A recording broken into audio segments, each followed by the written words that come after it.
আজি আমি ভাৰতৰ সংবিধানৰ বিষয়ে আলোচনা কৰিম। সংবিধানৰ বিষয়ে আলোচনা কৰাৰ পূৰ্বে আমি জানিব লাগিব সংবিধান মানেনো কি। এখন দেশত একেলগে বাস কৰা সকলো লোকে মানি চলা নীতিসমূহৰ লিখিত ৰূপেই হৈছে দেশখনৰ সংবিধান। সংবিধান হৈছে দেশ এখনৰ সৰ্বোচ্চ আইন। এয়া ভাৰতৰ সংবিধান।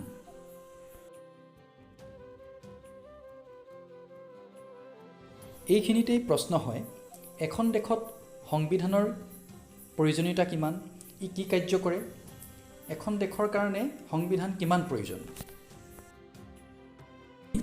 সংবিধানে এখন দেশত বাস কৰা বিভিন্ন জাতি ধৰ্মৰ লোকৰ মাজত সহযোগিতা আৰু বিশ্বাসৰ ভাৱ জন্মায়।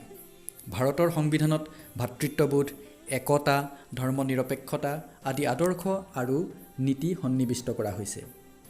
সংবিধানে প্ৰত্যেকজন ভাৰতীয় জনসাধাৰণক ন্যায় প্ৰদানৰ নিশ্চিতি দিছে। দ্বিতীয়তে, সংবিধানে চৰকাৰ কেনেকৈ গঠন হ'ব তাকো নিৰ্ধাৰণ কৰি দিয়ে আৰু কি কি সিদ্ধান্ত গ্ৰহণ কৰাৰ বাবে কাৰ কিমান অধিকাৰ আছে তাকো নিৰ্ধাৰণ কৰি দিয়ে। তৃতীয়তে, সংবিধানে চৰকাৰৰ ক্ষমতাক সীমাবদ্ধ কৰে আৰু জনসাধাৰণক অধিকাৰ প্ৰদান কৰে। ভাৰতৰ নাগৰিকৰ সুৰক্ষাৰ বাবে ভাৰতীয় সংবিধানে সকলো নাগৰিককে মৌলিক অধিকাৰ প্ৰদান কৰিছে। চতুৰ্থতে, সংবিধানে এখন সুস্থ সমাজ গঢ়াৰ জনসাধাৰণৰ আকাংক্ষাক প্ৰতিফলিত কৰে। গতিকে আমি দেখিলোঁ যে এখন ৰাষ্ট্ৰৰ সকলো নাগৰিকৰ সুৰক্ষা, ন্যায় আৰু প্ৰগতিৰ বাবে সংবিধান বৰ প্ৰয়োজনীয়। তোমালোকে জানানে, পৃথিৱীৰ যিবোৰ দেশৰ সংবিধান আছে তাৰে সকলো দেশ গণতান্ত্ৰিক নহয়, কিন্তু পৃথিৱীৰ সকলো গণতান্ত্ৰিক দেশৰে সংবিধান আছে।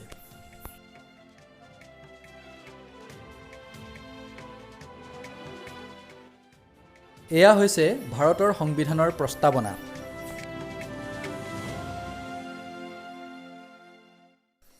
সংবিধান যিহেতু নীতি নিয়মসমূহ আৰু অনুসৰণ কৰা আদৰ্শৰ লিখিত ৰূপ, সেয়ে বিভিন্ন অনুষ্ঠান প্ৰতিষ্ঠান, সংস্থা আদিৰো সংবিধান থাকে। উদাহৰণস্বৰূপে ভাৰতৰ আগশাৰীৰ বিশ্ববিদ্যালয় জৱাহৰলাল নেহৰু বিশ্ববিদ্যালয়ৰ ছাত্ৰ একতা সভাৰ সংবিধানৰ প্ৰথম পৃষ্ঠা দেখুওৱা হৈছে। প্ৰথমেই আমি দেখিছোঁ যে প্ৰিএম্বল বা প্ৰস্তাৱনা লিখা হৈছে আৰু এই প্ৰস্তাৱনাত ছাত্ৰ একতা সভাৰ লক্ষ্য আৰু উদ্দেশ্য উল্লেখ কৰা হৈছে। তোমালোকৰ বিদ্যালয়ৰ ছাত্ৰ একতা সভাৰ সংবিধান আছেনে?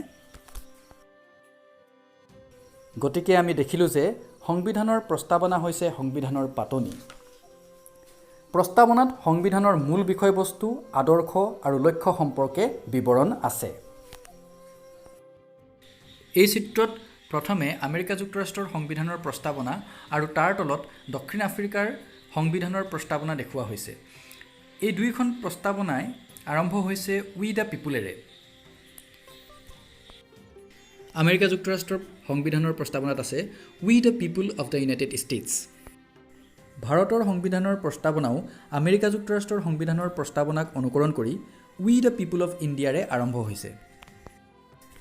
উই দ্য পিপুল অৱ ইণ্ডিয়া অৰ্থাৎ আমি ভাৰতৰ জনসাধাৰণে, ইয়াৰ অৰ্থ হৈছে ভাৰতৰ সংবিধান ৰচনা কৰিছে ভাৰতীয় জনসাধাৰণে, বলবৎ কৰিছে ভাৰতীয় জনসাধাৰণে। ভাৰতীয় জনসাধাৰণে কাৰ জৰিয়তে ৰচনা আৰু বলবৎ কৰিছে ভাৰতৰ সংবিধান? জনপ্ৰতিনিধিৰ জৰিয়তে। নিৰ্বাচনৰ জৰিয়তে জনসাধাৰণে জনপ্ৰতিনিধি নিৰ্বাচিত কৰে আৰু এই নিৰ্বাচিত জনপ্ৰতিনিধিৰ জৰিয়তে ভাৰতীয় জনসাধাৰণে ভাৰতৰ সংবিধান ৰচনা কৰিছে আৰু বলবৎ কৰিছে। কোনো ৰজা বা বিদেশী শক্তি বা ৰাষ্ট্ৰই আমাক এই সংবিধানখন দিয়া নাই। ভাৰতৰ জনসাধাৰণে নিজেই নিজৰ বাবে এই সংবিধান প্ৰণয়ন কৰিছে। উই দ্য পিপুল অৱ ইণ্ডিয়া অৰ্থাৎ আমি ভাৰতৰ জনসাধাৰণে বুলি লিখাৰ অৰ্থ এয়াই। ভাৰতৰ সংবিধানৰ মূল আদৰ্শকেইটা সংবিধানৰ প্ৰস্তাৱনাত উল্লেখ কৰা হৈছে। যিকেইটা আদৰ্শৰ ভিত্তিত ভাৰতৰ সংবিধান ৰচিত হৈছে, যিকেইটা আদৰ্শই ভাৰতৰ ৰাজনীতি, আৰ্থ-সামাজিক ব্যৱস্থা আৰু সভ্যতা সংস্কৃতিৰ দিশ নিৰূপণ আৰু প্ৰতিফলিত কৰিছে, সেইকেইটা আদৰ্শ প্ৰস্তাৱনাত সন্নিৱিষ্ট কৰা হৈছে।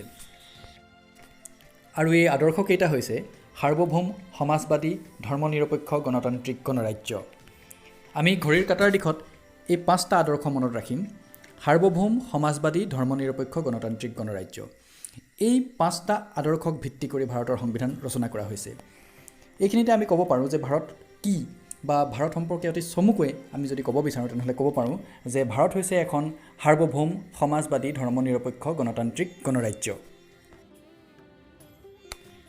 এতিয়া আমি এই 5টা আদৰ্শৰ প্ৰত্যেকটো আদৰ্শৰে অৰ্থ বুজিবলৈ চেষ্টা কৰিম। প্ৰথমেই সাৰ্বভৌম। যি ৰাষ্ট্ৰই কোনো বিদেশী ৰাষ্ট্ৰ বা শক্তিৰ তলতীয়া নোহোৱাকৈ ইয়াৰ বাহ্যিক আৰু আভ্যন্তৰীণ নীতি আৰু সিদ্ধান্তসমূহ নিজে গ্ৰহণ কৰিব পাৰে তেনে ৰাষ্ট্ৰক সাৰ্বভৌম ৰাষ্ট্ৰ বোলে। সাৰ্বভৌমত্ব ৰাষ্ট্ৰৰ এক বিশেষ গুণ। সাৰ্বভৌমত্বই ৰাষ্ট্ৰক দুটা বিশেষ শক্তি প্ৰদান কৰে, এটা বাহ্যিকভাৱে আনটো আভ্যন্তৰীণভাৱে। বাহ্যিক শক্তিটো হ'ল এখন সাৰ্বভৌম ৰাষ্ট্ৰই স্বাধীনভাৱে বৈদেশিক সম্পৰ্ক স্থাপন কৰিব পাৰে। অৰ্থাৎ এখন সাৰ্বভৌম ৰাষ্ট্ৰই বিদেশী এখন ৰাষ্ট্ৰৰ লগত সম্পৰ্ক স্থাপন কৰাৰ ক্ষেত্ৰত বা বৈদেশিক নীতি গ্ৰহণ কৰাৰ ক্ষেত্ৰত বা বৈদেশিক কোনো নীতিৰ ক্ষেত্ৰত কিবা সিদ্ধান্তত উপনীত হোৱাৰ ক্ষেত্ৰত কোনো বিদেশী ৰাষ্ট্ৰৰ দ্বাৰা প্ৰভাৱিত নহয় বা বিদেশী ৰাষ্ট্ৰৰ তলতীয়া হৈ বৈদেশিক সম্পৰ্ক স্থাপন কৰিবলগীয়া নহয়। বৈদেশিক সম্পৰ্ক বা সিদ্ধান্ত স্থাপন কৰাৰ ক্ষেত্ৰত এখন সাৰ্বভৌম ৰাষ্ট্ৰ সম্পূৰ্ণৰূপে স্বাধীন। আনহাতে আভ্যন্তৰীণভাৱেও এখন সাৰ্বভৌম ৰাষ্ট্ৰই বিশেষ ক্ষমতা বহন কৰে। ৰাজনৈতিক, ন্যায়িক, বিত্তীয়, প্ৰশাসনীয় ইত্যাদি আভ্যন্তৰীণ বিষয়ত সিদ্ধান্ত ল'বলৈ এখন সাৰ্বভৌম ৰাষ্ট্ৰ সম্পূৰ্ণৰূপে স্বাধীন। এখন সাৰ্বভৌম ৰাষ্ট্ৰই আভ্যন্তৰীণ বিষয়ত যিকোনো সিদ্ধান্ত গ্ৰহণ কৰিবলৈ কোনো বিদেশী ৰাষ্ট্ৰৰ দ্বাৰা প্ৰভাৱিত নহয়, বিদেশী ৰাষ্ট্ৰৰ তলতীয়া হৈ একো সিদ্ধান্ত গ্ৰহণ কৰিবলগীয়া নহয়। আভ্যন্তৰীণ দিশত যিকোনো সিদ্ধান্ত গ্ৰহণ কৰিবৰ বাবে সাৰ্বভৌম ৰাষ্ট্ৰ সম্পূৰ্ণৰূপে স্বাধীন। ভাৰতবৰ্ষ এখন সাৰ্বভৌম ৰাষ্ট্ৰ, অৰ্থাৎ বাহ্যিকভাৱে ভাৰতবৰ্ষ কোনো বিদেশী শক্তিৰ তলতীয়া নহয় আৰু আভ্যন্তৰীণভাৱেও ভাৰতবৰ্ষ কোনো বিশেষ শক্তিৰ দ্বাৰা পৰিচালিত নহয়। ভাৰতৰ সংবিধান প্ৰণেতাসকলে সংবিধান প্ৰণয়নৰ সময়ত সংবিধানৰ প্ৰস্তাৱনাত সাৰ্বভৌম গণতান্ত্ৰিক আৰু গণৰাজ্য এই তিনিটা আদৰ্শ সন্নিৱিষ্ট কৰিছিল। 1974 চনত 42 নম্বৰ সংশোধনীৰ জৰিয়তে সংবিধানৰ প্ৰস্তাৱনাত সমাজবাদী আৰু ধৰ্মনিৰপেক্ষ আদৰ্শ দুটাও সন্নিৱিষ্ট কৰা হয়। সংশোধনীৰ পিছত সংবিধানৰ প্ৰস্তাৱনাত সমাজবাদী অৰ্থাৎ ছ'চিয়েলিষ্ট আৰু ধৰ্মনিৰপেক্ষ অৰ্থাৎ ছেকুলাৰ শব্দ দুটা নতুনকৈ উল্লেখ কৰা হৈছিল।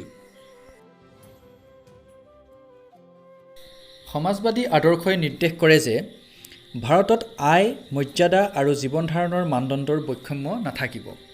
ভাৰতত অনেক লোকে দৰিদ্ৰ সীমাৰেখাৰ তলত বাস কৰে। এই লোকসকলৰ জীৱন ধাৰণৰ মানদণ্ড উন্নত কৰিবলৈ ভাৰতৰ সংবিধানে সমাজবাদী আদৰ্শ গ্ৰহণ কৰিছে। ইয়াৰ জৰিয়তে দেশৰ সকলো নাগৰিককে সম অধিকাৰ আৰু সম সুযোগ প্ৰদান কৰা হৈছে। উদাহৰণস্বৰূপে শিক্ষাৰ ক্ষেত্ৰত সকলোৰে বাবে বিনামূলীয়া প্ৰাথমিক শিক্ষা বাধ্যতামূলক কৰা হৈছে। বিনামূলীয়াকৈ শিক্ষা প্ৰদান কৰা হৈছে যাতে কোনো শিক্ষাৰ পৰা বঞ্চিত নহয়। দ্বিতীয়তে উৎপাদনৰ আহিলাসমূহ জাতীয়কৰণ কৰা, যেনে উদ্যোগ, বেংক আদি। ভাৰতত বিভিন্ন ৰাজহুৱা খণ্ডৰ উদ্যোগ আছে, যেনে অইল, ONGC আৰু বিভিন্ন ৰাজহুৱা খণ্ডৰ বেংকো আছে। দেশৰ জনসাধাৰণে যাতে উদ্যোগসমূহৰ পৰা সৰ্বাধিক উপকৃত হয় তাৰ বাবে জাতীয়কৰণৰ ব্যৱস্থা কৰা হৈছে।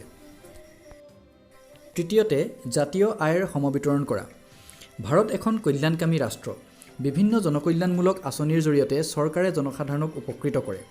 চৰকাৰে মাটি সম্পত্তি আৰু উদ্যোগৰ মালিকীস্বত্ব নিয়ন্ত্ৰণ কৰে যাতে আমাৰ দেশত আৰ্থ-সামাজিক বৈষম্য দূৰ হয়।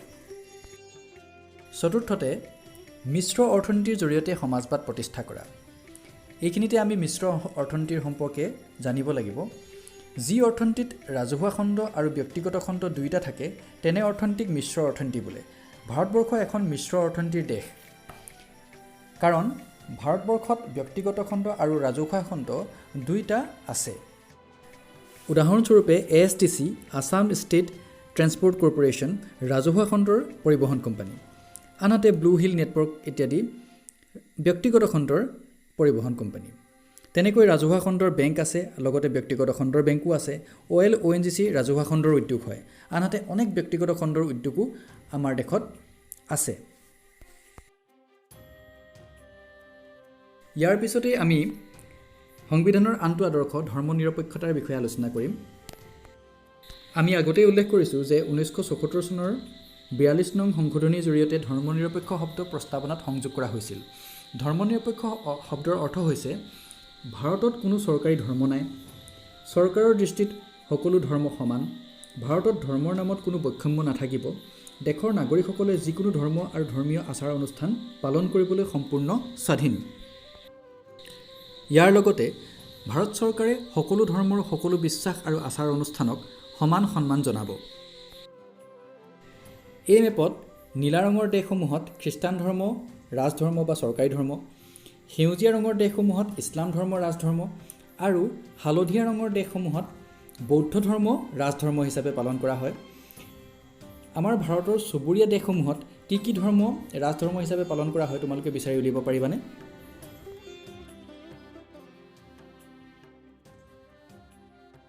ইয়াৰ পিছতেই আমি গণতান্ত্ৰিক আদৰ্শৰ বিষয়ে আলোচনা কৰিম। গণতন্ত্ৰ হৈছে এনে এক চৰকাৰ যাক জনসাধাৰণে নিৰ্বাচিত কৰে।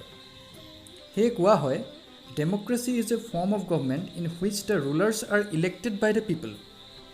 অৰ্থাৎ গণতন্ত্ৰ হৈছে এনে এক চৰকাৰ যাক জনসাধাৰণে নিৰ্বাচিত কৰে, অৰ্থাৎ নিৰ্বাচন হয়। নিৰ্বাচিত শাসকসকলে সকলো গুৰুত্বপূৰ্ণ সিদ্ধান্ত গ্ৰহণ কৰে। নিৰ্বাচনে জনসাধাৰণক বৰ্তমানৰ চৰকাৰখন আঁতৰাই নতুন চৰকাৰ গঠনৰ ক্ষমতা প্ৰদান কৰে। এই ক্ষমতা দেশৰ সকলো নাগৰিকে সমভাৱে লাভ কৰে, অৰ্থাৎ প্ৰত্যেকজন প্ৰাপ্তবয়স্ক নাগৰিকে এটা ভোট দিব পাৰে আৰু সকলোৰে ভোটৰ মূল্য সমান। ইয়াকে কয় 1 person 1 vote 1 value। আকৌ গণতন্ত্ৰত সংবিধানৰ বিধিবিধান আৰু নাগৰিকৰ অধিকাৰে চৰকাৰৰ ক্ষমতা সীমাবদ্ধ কৰে। দ্বিতীয়তে গণতন্ত্ৰত প্ৰশাসন জনসাধাৰণৰ ওচৰত দায়বদ্ধ হয় আৰু শাসন ব্যৱস্থা জনসাধাৰণৰ প্ৰতিনিধিৰ দ্বাৰা পৰিচালিত হয়। ইয়াৰ পিছতেই আমি লিখিছোঁ এখন গণতান্ত্ৰিক চৰকাৰৰ অধীনত সকলো জনসাধাৰণে সমান ৰাজনৈতিক অধিকাৰ লাভ কৰে। জনসাধাৰণে চৰকাৰ নিৰ্বাচিত কৰে আৰু চৰকাৰ জনসাধাৰণৰ ওচৰত দায়বদ্ধ হয়। সেয়ে আমেৰিকাৰ ৰাষ্ট্ৰপতি আব্ৰাহাম লিংকনে কৈছিল democracy is a government of the people, by the people and for the people. কিন্তু গণতন্ত্ৰৰ ধাৰণা ইয়াতে সীমাবদ্ধ নহয়। গণতন্ত্ৰত সিদ্ধান্ত গ্ৰহণৰ প্ৰক্ৰিয়া কেৱল চৰকাৰ গঠনৰ ক্ষেত্ৰতে সীমাবদ্ধ নহয়। গণতান্ত্ৰিক প্ৰক্ৰিয়াই জীৱনৰ সকলো দিশ সামৰি লয়। সেয়ে যিকোনো অনুষ্ঠানত সমজুৱাভাৱে সিদ্ধান্ত গ্ৰহণ গণতান্ত্ৰিকভাৱে কৰা হয়, অৰ্থাৎ অনুষ্ঠানটোৰ লগত জড়িত সকলো সদস্য বা ব্যক্তিৰ লগত আলাপ আলোচনা আৰু সৰ্বসন্মতিক্ৰমে সিদ্ধান্ত গ্ৰহণ কৰা হয়। এনে সিদ্ধান্ত গ্ৰহণ প্ৰক্ৰিয়াক গণতান্ত্ৰিক প্ৰক্ৰিয়া বোলা হয়।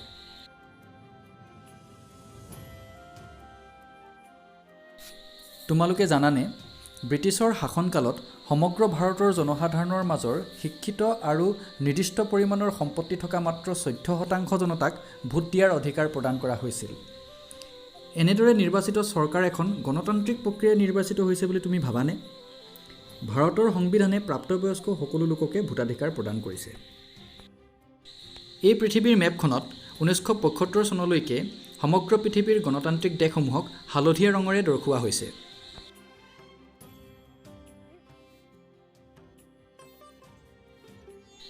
এইখন মেপত 2000 চনলৈকে সমগ্ৰ পৃথিৱীৰ গণতান্ত্ৰিক দেশসমূহক হালধীয়া ৰঙেৰে দৰ্শোৱা হৈছে। আগৰ মেপখন আৰু এইখন মেপৰ মাজত কি পাৰ্থক্য দেখিলে তাৰ এখন তালিকা প্ৰস্তুত কৰা। ইয়াৰ পিছতেই আমি সংবিধানৰ আনটো আদৰ্শ গণৰাজ্যৰ বিষয়ে আলোচনা কৰিম। গণৰাজ্যত ৰাষ্ট্ৰপ্ৰধানজন জনসাধাৰণৰ দ্বাৰা নিৰ্বাচিত ব্যক্তি হয়। ভাৰতৰ ৰাষ্ট্ৰপতি জনসাধাৰণৰ দ্বাৰা নিৰ্বাচিত ব্যক্তি, গতিকে ভাৰত এখন গণৰাজ্য। গণৰাজ্যত ৰাষ্ট্ৰপ্ৰধানজনে তেওঁৰ পদবী বংশানুক্ৰমিকভাৱে লাভ কৰিব নোৱাৰে। গণৰাজ্যত ৰাষ্ট্ৰপ্ৰধানজন জনসাধাৰণৰ দ্বাৰা নিৰ্বাচিত ব্যক্তি হ'ব লাগিব। এই চিত্ৰত আমি গ্ৰেট ব্ৰিটেইনৰ ৰাণী দ্বিতীয় এলিজাবেথক দেখিছোঁ। এই আলোকচিত্ৰ হৈছে ভাৰতৰ চুবুৰীয়া ৰাষ্ট্ৰ ভূটানৰ ৰজা জিগমী ৱাংচুকৰ। গ্ৰেট ব্ৰিটেইন আৰু ভূটানক আমি গণৰাজ্য বুলিব পাৰোঁনে? যদি নোৱাৰোঁ কিয়? সাৰ্বভৌম, সমাজবাদী, ধৰ্মনিৰপেক্ষ, গণতান্ত্ৰিক গণৰাজ্য এই 5টা আদৰ্শৰ উপৰিও ভাৰতৰ সংবিধানৰ প্ৰস্তাৱনাত আন 4টা আদৰ্শৰ বিষয়ে উল্লেখ আছে। সেইকেইটা হৈছে ন্যায়, স্বাধীনতা, সমতা আৰু ভাতৃত্ববোধ। এই 4টা আদৰ্শৰ ভিতৰত ভাৰতৰ প্ৰাক্তন ৰাষ্ট্ৰপতি ডক্টৰ APJ আব্দুল কালামে ইয়াত কোনটো আদৰ্শৰ বিষয়ে উল্লেখ কৰিছে বিচাৰ কৰা।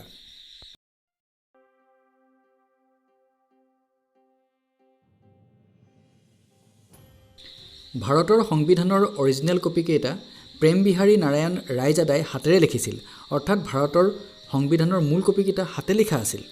বিখ্যাত চিত্ৰকৰ নন্দলাল বসু আৰু ৰাম মনোহৰ সিংহাই সংবিধানৰ পৃষ্ঠাসমূহ অলংকৰণ কৰিছিল।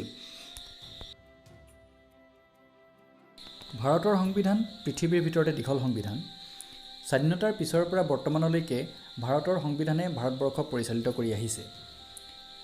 ইয়ে ভাৰতীয় সংবিধানৰ মহানতা আৰু সফলতাক নিৰ্দেশ কৰে।